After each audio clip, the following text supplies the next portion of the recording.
Hello, I'm David Kerr and you are watching Shalom World News. Here's your latest news headlines from around the world. Pope Francis has proclaimed a special year of St. Joseph in honour of the spouse of the Blessed Virgin Mary.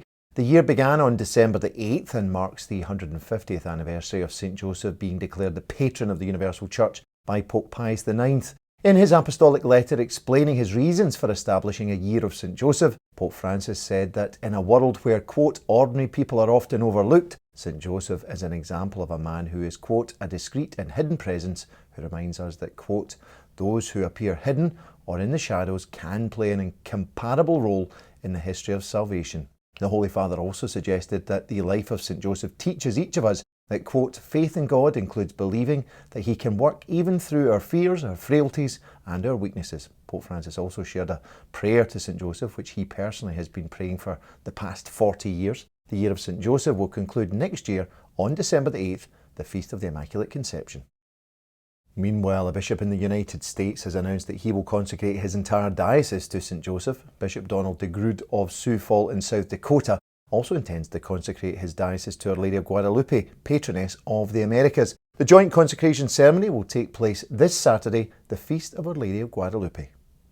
The US Department of State has officially listed Nigeria as a country of particular concern when it comes to religious liberty. That makes the African state the first secular democracy to find itself on the annual list, which has been in existence for the past 23 years. Countries of particular concern are states that engage or tolerate in, quote, systematic, ongoing, egregious violations of religious freedom. The other countries listed this year are Burma, China, Eritrea, Iran, North Korea, Pakistan, Saudi Arabia, Tajikistan and Turkmenistan. The decision to include Nigeria on the list has been welcomed by the US Commission on International Religious Freedom. They are the independent bipartisan federal government body who monitor religious liberty around the globe. Their chair, Gail Manchin, said that the listing of a secular democracy such as Nigeria as a country of particular concern demonstrates that her commission must, quote, be vigilant that all forms of government respect religious freedom. Meanwhile, another new report is calling for greater legal protection for Christians in Turkey. The 39-page study is the work of Middle East Concern, a Christian human rights group operating in 24 Middle Eastern and North African countries, and International Christian Concern. They are an ecumenical, non-governmental Christian organisation located in Washington, D.C. Their joint report is entitled Turkey, Challenges Facing Christians. It suggests that Turkish Christians lack equal citizenship as their legal rights within Turkish law are only granted under the category of, quote, non-Muslim. That means, says the report, that while Christians are legally tolerated in Turkey, they are not granted equal citizenship rights to ensure, quote, their permanent presence and enable them to flourish within Turkey. This is particularly true, claims the report, when it comes to defending church property against confiscation, reclaiming lost property, as well as when establishing a new meeting place for a church congregation.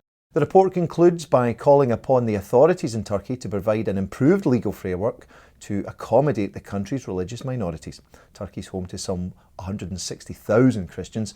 That's 0.2% of the total Turkish population. It's time for Catholics to come home to Holy Mass.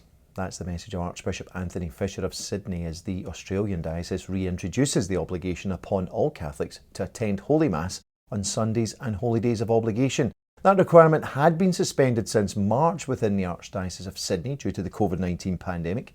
In a pastoral letter dated December the 9th, Archbishop Fisher said he would much rather that people attend Holy Mass out of love rather than obedience, but he added, love itself brings responsibility. While recognising that many Catholics had found a certain worth in participating in Holy Mass via remote technologies such as live streaming, Archbishop Fisher said he also acknowledged that the lay faithful had missed the community of parish life and especially the reception of the Holy Eucharist. He also proposed that in terms of the meaning of life, the only thing that can, quote, fill our void is Jesus Christ. Hence, Archbishop Fisher concludes his letter by quoting from a two-word poem by the 19th century Scottish poet George MacDonald, which simply reads, come home. This, he said, is, quote, the voice of God calling all to come home to Mass. It is Canon 1247 of the Church's Code of Canon Law that obliges the faithful to attend Holy Mass on all holy days unless they have a grave reason not to do so. Now, how would you like to see the world's largest ever nativity scene? Here it is. This is the nativity scene in the heart of the Spanish city of Alicante. It's the creation of Spanish artist José Manuel Garcia. It's made from metal and took him over 2 months to complete. The baby Jesus is 10.5 feet tall, the Blessed Virgin Mary is 32 foot tall, and St. Joseph is a towering 59 feet tall. That's the world's tallest representation of St. Joseph, the previous record being a mere 16 feet high. As for the price tag, the whole thing cost over $149,000. Finally, this Advent will see the night sky lit up by what is being dubbed the Christmas star by astronomers. On December the 21st, just 4 days before Christmas, our solar system's two largest planets, Saturn and Jupiter, will appear only a tenth of a degree apart in the night sky. That means that to the naked eye, they will appear to be fused into a single point of light. It's technically known as the Great Conjunction, but it's being unofficially dubbed by some as the Christmas star. Astronomers say the last time it was seen in the night skies was in the year 1226.